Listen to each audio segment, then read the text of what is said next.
We are now joined here by Vanessa Moungar. She's the Director for Gender, Women and Civil Society at the African Development Bank.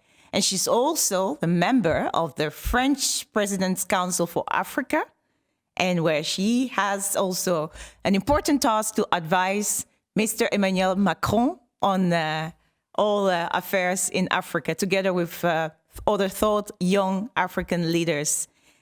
Welcome, Vanessa Moungar. Thank you so much, Marina. It's a pleasure to be with you.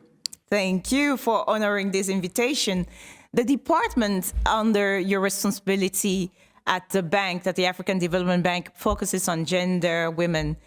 Can you share with us what the work of the bank when it comes to ensuring that women, and African women in particular, are part of the continent economic transformation? Yes, absolutely. And thank you for that question. You know, the role and the mission of the African Development Bank is really to accompany the socio-economic transformation of our regional member countries, more inclusive growth and more prosperity for African people.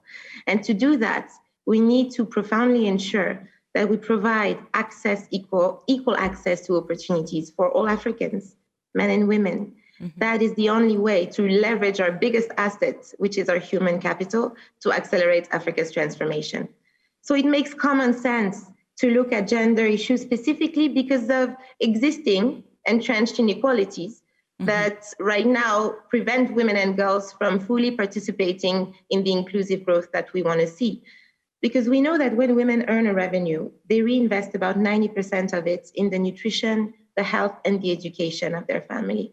And that's magnified impact for the entire community. So it's pretty much the best return on investment you can get. And so we need to make sure that any investments we make across the continent every year fully takes into account women and girls' needs so they can fully participate. And we unlock the bottlenecks that right now prevent them to accessing productive resources, whether it's access to information, education, health services, but also finance and markets. So we can really, truly tap into that entrepreneurial power. And that's what we're trying to do with our flagship program, the Affirmative Finance Action for Women in Africa, which the Netherlands and the G7 are proud supporters of. Thank you very much. And you just mentioned the importance for women to have access to markets, to finance.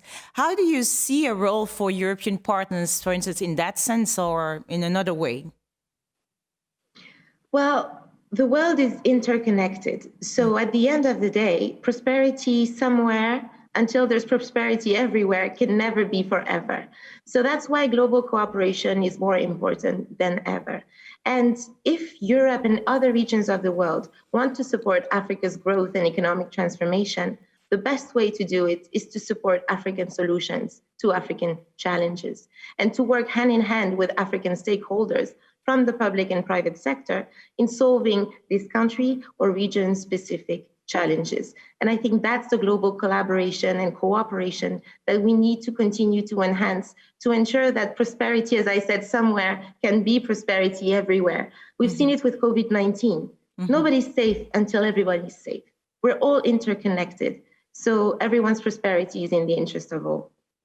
Thank you, Vanessa Moungar. And one last question, the overriding question for these Digital Africa Business Days: how do we move forward together?